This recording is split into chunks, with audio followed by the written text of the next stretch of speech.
Dear friends, well, actually our world is getting more and more automated. We are very much guided by internet technologies, and we're going to give the floor to the next speaker who will talk a little bit more about automation.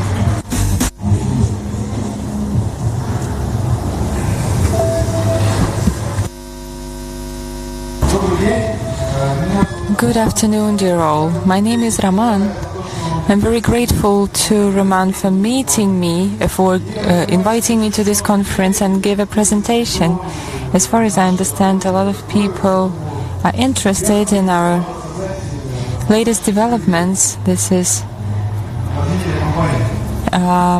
rover planting. I am a PhD in the Institute and the president of the Modern Growing Planting Systems.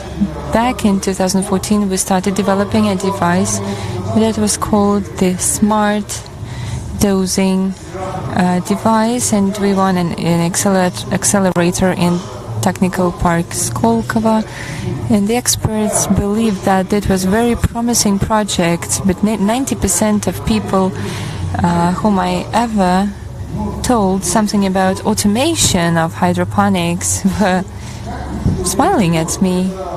And what the first device looked like, it was 2 pH meters and a couple of other sensors. We started planting chamomile, salad and some flowers. We read the measurements and bumped into very interesting, very curious results that we started to analyze. For example, the chart for the pH readings. Now there is a drop in pH because aeration stopped working. After we saw this problem, we turned on aeration, and pH balance leveled immediately, stabilized immediately in this complex way. And we came to the conclusion at that moment, which was confirmed by my friends, anaerobes, bacteria started to develop, and acidity of the solution grew immediately.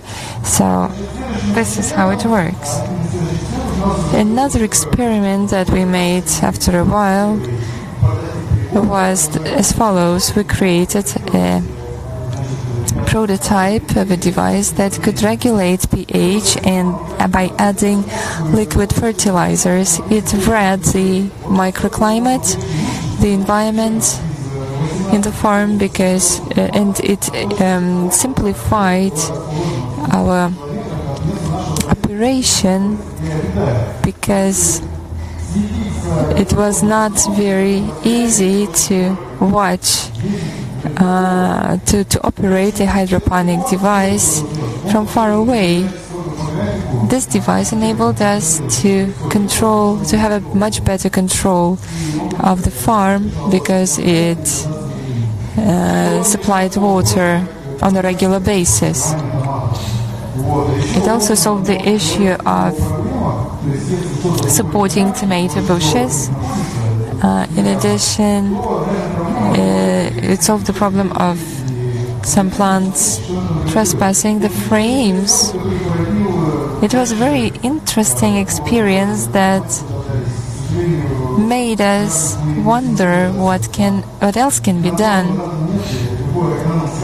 Any agronomer will confirm that 18 bushes of high-rising tomatoes is a wrong thing to do, but we managed to do this through automation. And the problem of dosing of water in the tank was really challenging. We had a tank of 100 liters and we had to refill it from time to time. It takes up to 20 minutes waiting for the water to fill. the tank, and in the final version we have water level meters and an automated system that adds the sufficient amount of water. In this experiment disclosed another dependency: controlling and management of pH by sprinkling acid or salts may result in the following reaction. The balance was good, but after a while, after the solution was replaced, tomatoes wanted, I don't know, maybe to defecate, and the pH balance went down, and the device decided to correct it. It sprinkled some alkaline, added some alkaline. As a result, only the TDS concentration grew. That surprised us so much. How many people in the audience can find the connection between the two things? No one. Wow, cool. So it was a reaction of acid and alkaline, and that resulted in salts and water. It means that the concentration in salts grew, which means that if we add acid or alkaline, trying to change the concentration of fertilizers, it means that there is a problem that has to be sorted out. Things like this on the diagrams made us think it over and find new solutions.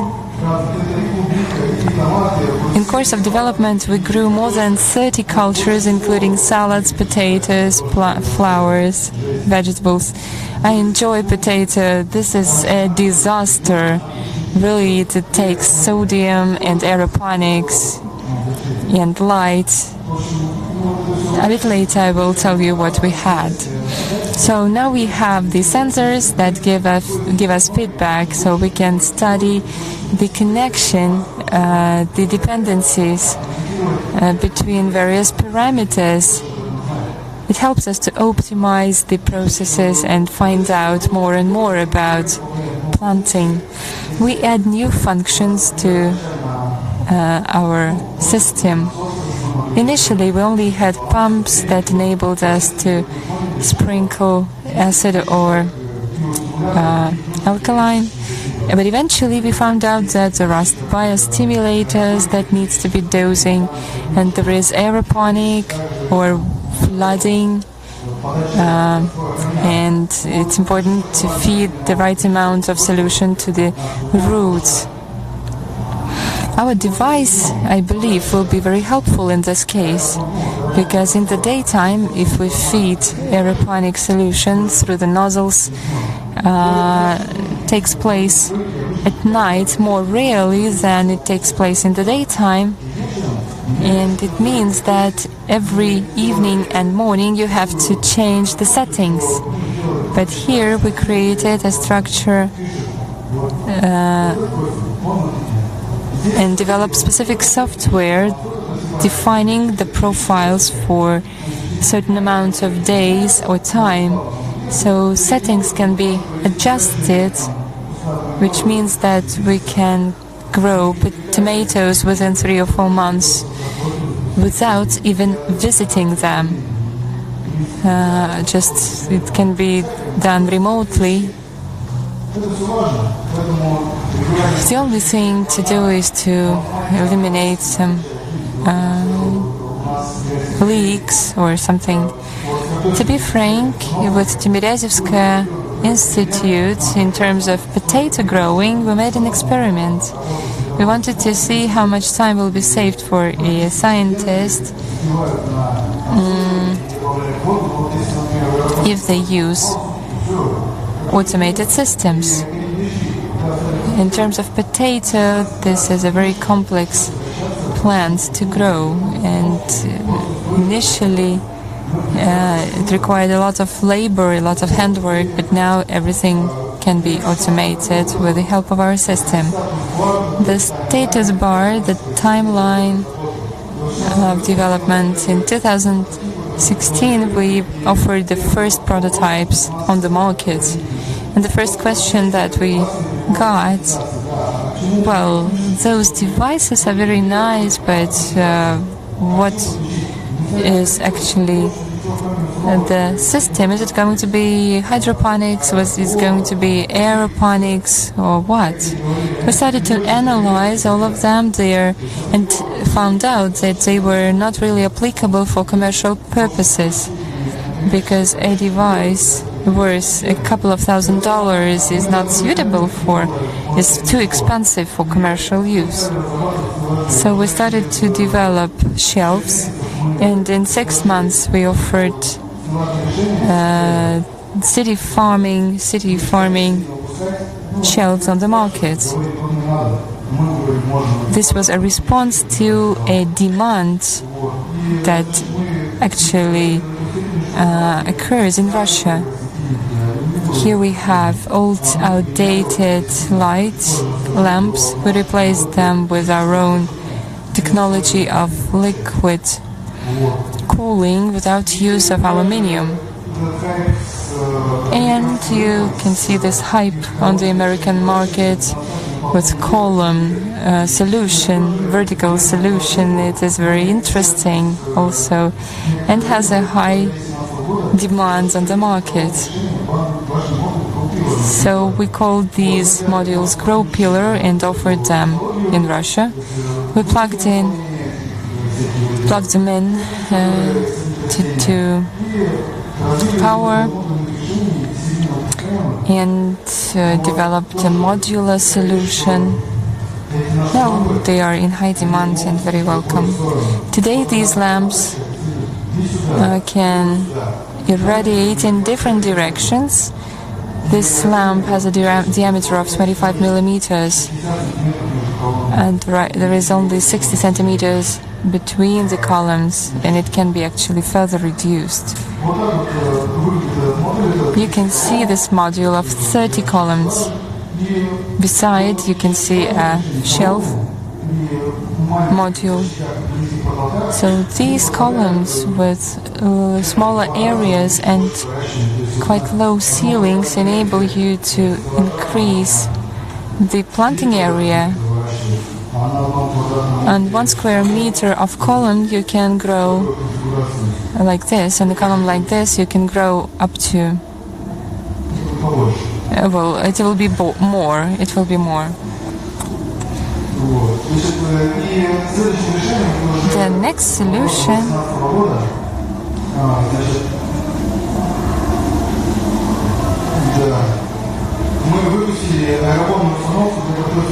is the aeroponic solution for potato.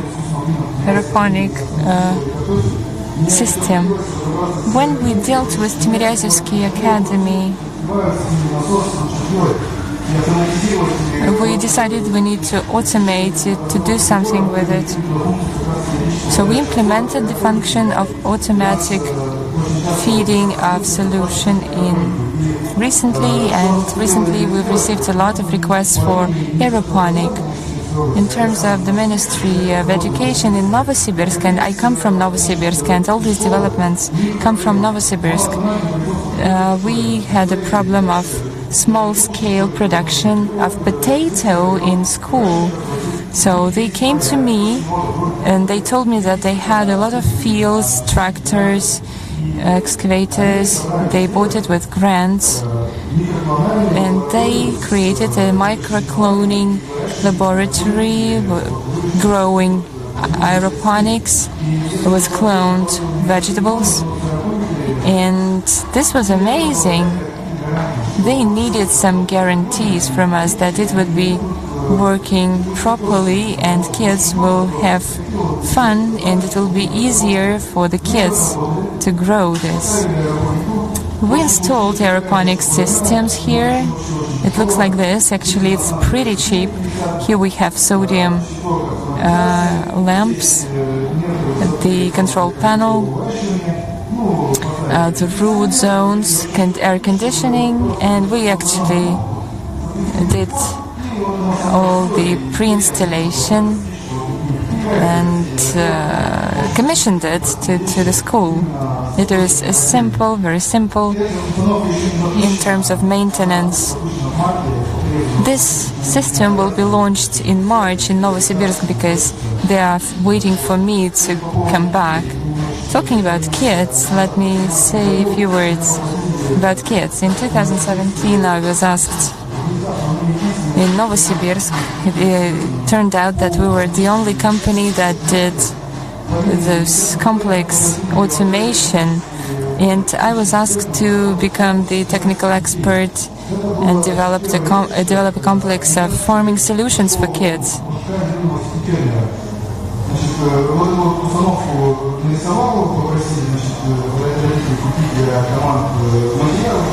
So we ordered some materials, it was very cheap, and I assessed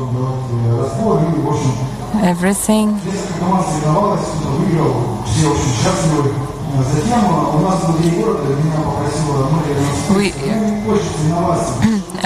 So we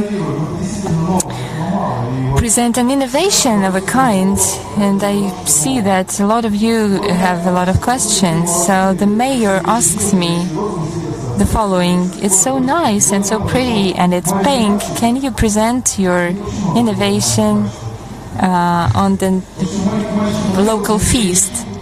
And a small boy came up to me looking at these roots. He was so small, and he asks me the following thing: where can I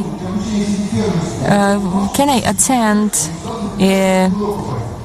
an activity, extracurricular activity, in terms of that will teach me how to plant things, how to do farming? So we decided to open a course of city farming. I decided to develop such kind of program, and we all know that a person has to eat a lot of greens and vegetables every day, apart from meat or fish.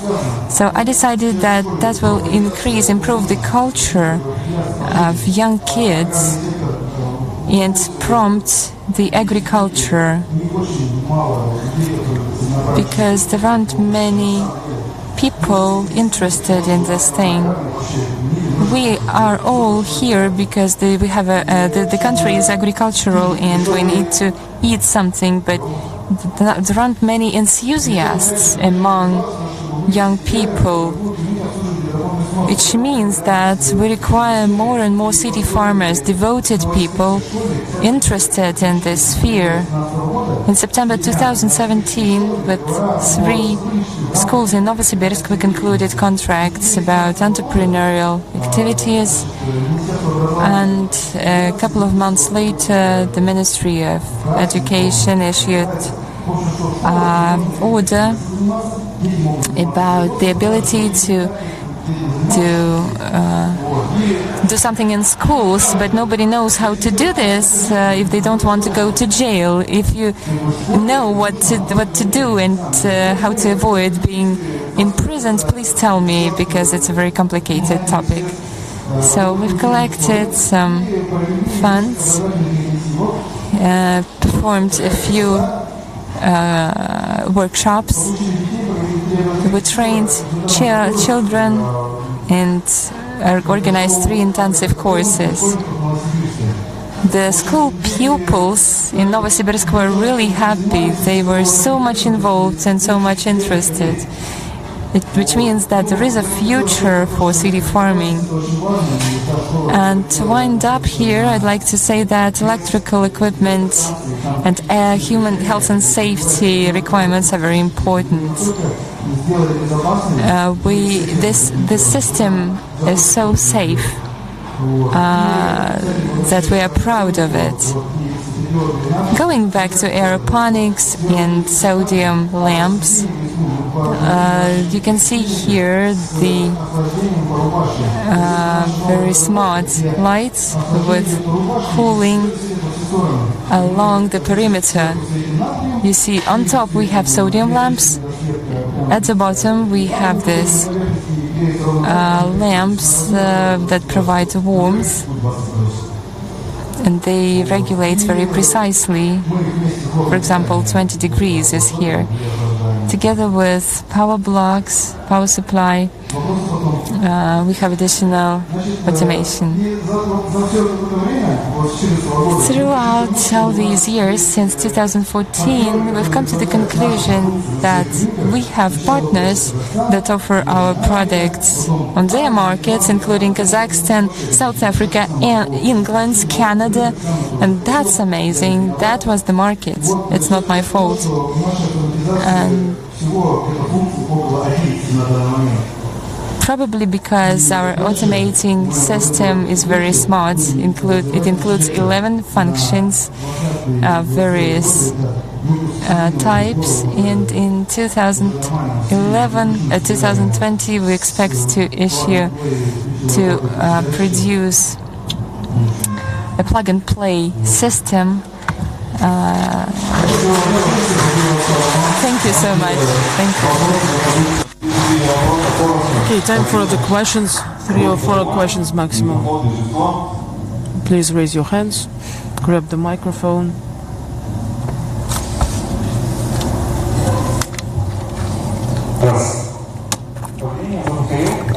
My name is Mikhail. I have a question. When you make an iterative solution and when you adjust it afterwards, do I understand correctly that the system gets not fully mixed option or solution? That could be a little bit different from the set parameters because it didn't have enough time to be completely mixed up. Why don't you have a 2-loop system, for example? No, well, actually we're using it.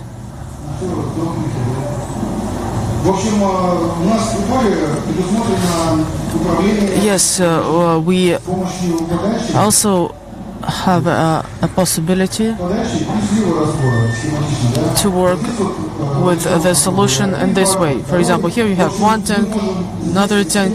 It means that you could also use 2 tanks.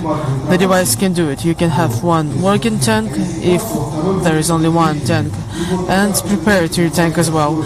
And unless the solution gets its set consistency, it will not be then poured forward to the next tank, so it can go right to the plant root. So that is why I think that it should last no less than 1 day or 24 hours for the plant to fully absorb it and for it to be delivered to the root.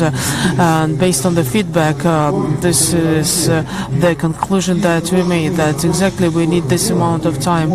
We are, as developers, we understand that we, if needed, could add more functions on top of that.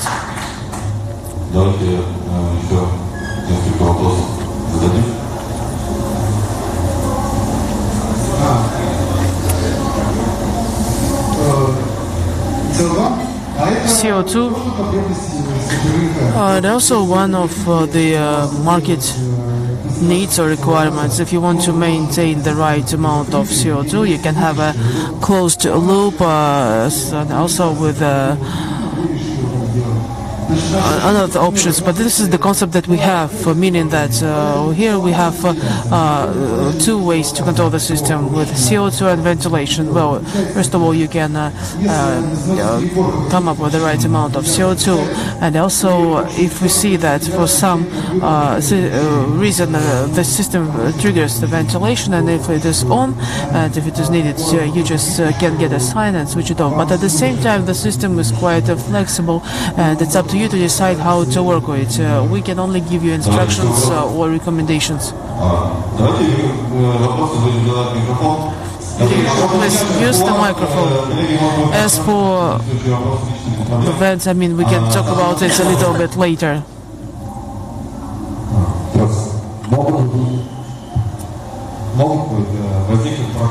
Could there be any problems related to the automation of greenhouses or areas like 300 square meters or 500 square meters? Well, yes, we do have an answer to this question.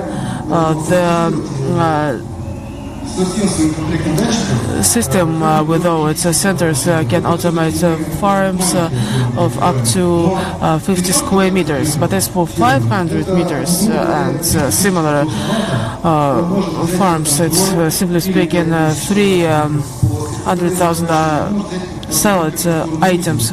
Well, it could also be used for that, but at the same time, still climates and different zones should be adjusted locally, and in this case, you are risking to have different humidity in various areas. So, for example, CO2 content. That is why our next step would be working with bigger areas. Well, I think anyway, if we talk about bigger areas, then you just could get some additional lights or additional sensors to do that. But that would be a next step for us, industrial optimization. But in Russia, we decided to choose the most complicated way. Well, I should say that for now, we could work with areas up to 50 square meters. One more question for Roman.